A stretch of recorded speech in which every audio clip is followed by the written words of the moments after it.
Tardy with Weather Echo. Wanted to provide an update.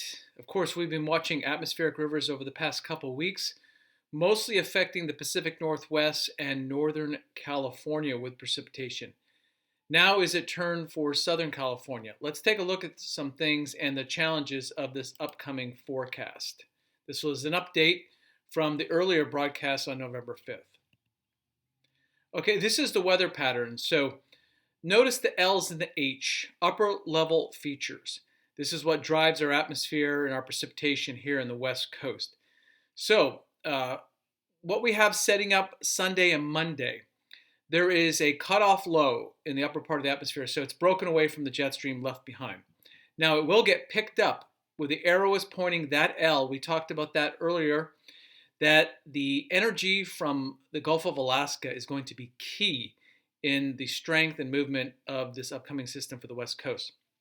So big upper ridge over us, that means the air mass is really hot, just like we see in the summer sometimes.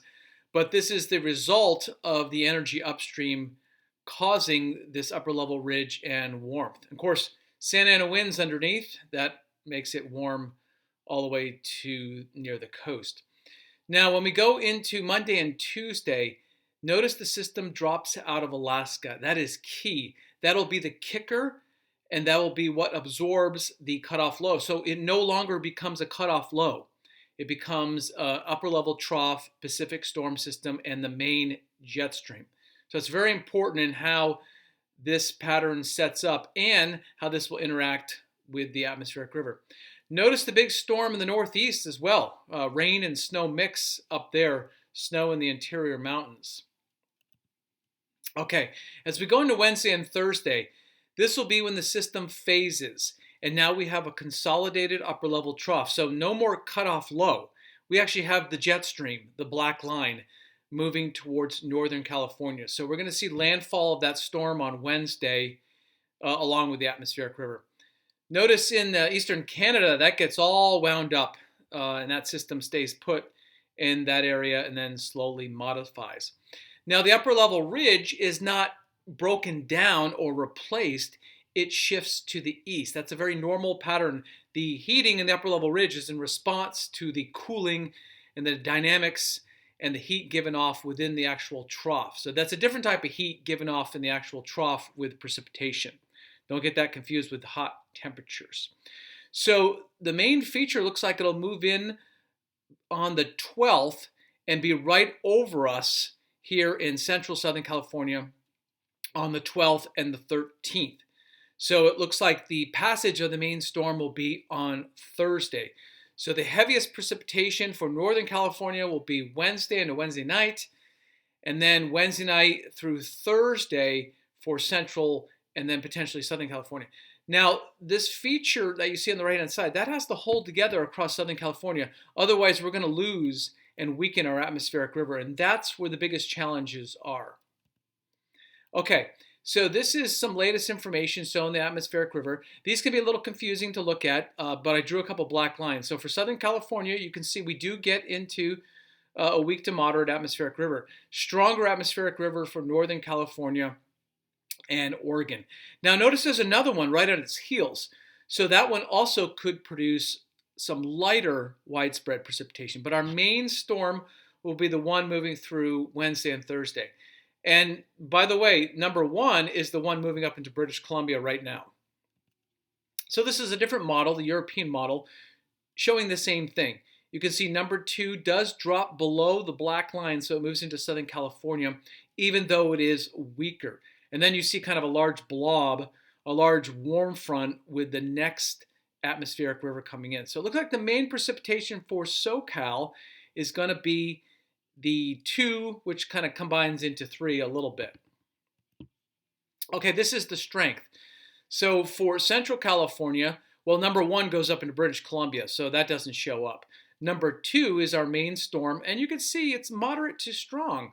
There's some indications that landfall, at least in the north coast, could be strong, and most areas moderate. And then number 3 is much weaker, broader. That's the big warm front that has a weaker upper level trough, not a deep, strong, consolidated upper trough like we're going to see Wednesday and Thursday.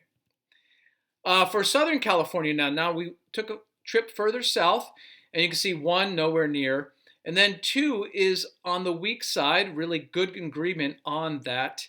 And then number 3 is just that broad kind of cloud, light precipitation. So if we're going to see precipitation, we've got to hold that atmospheric river dynamically together.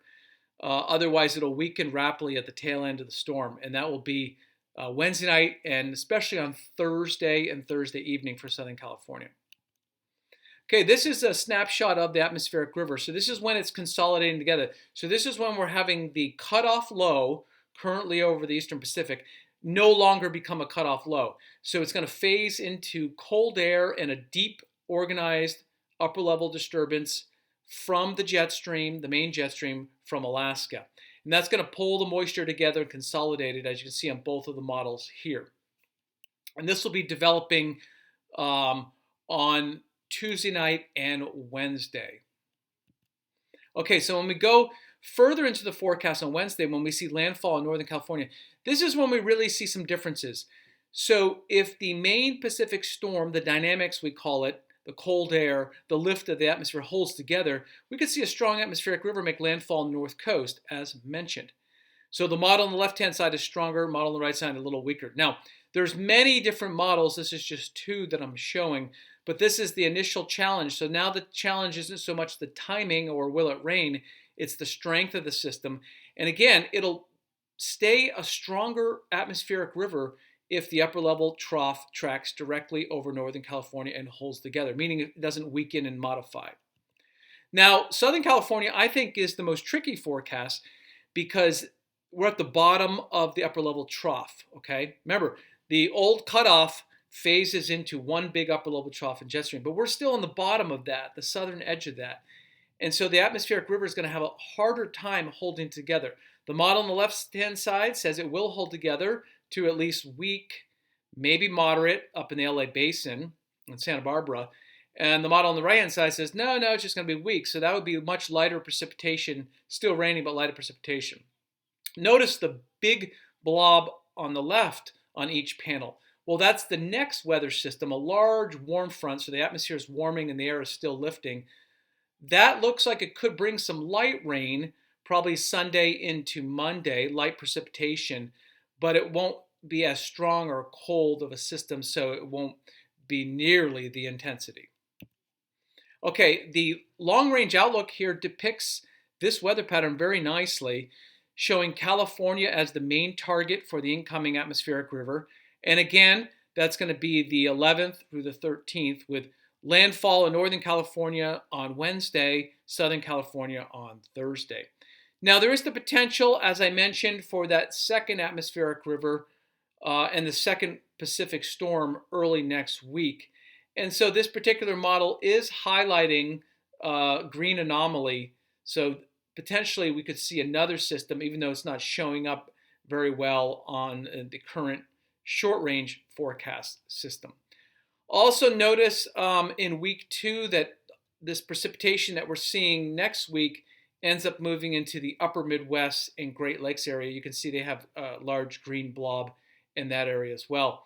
And notice the big precipitation in week 1, so coming up this week, up along the East Coast and Eastern Canada with that big storm that we talked about, with most of that precipitation wrapping around into northern New England as shown here.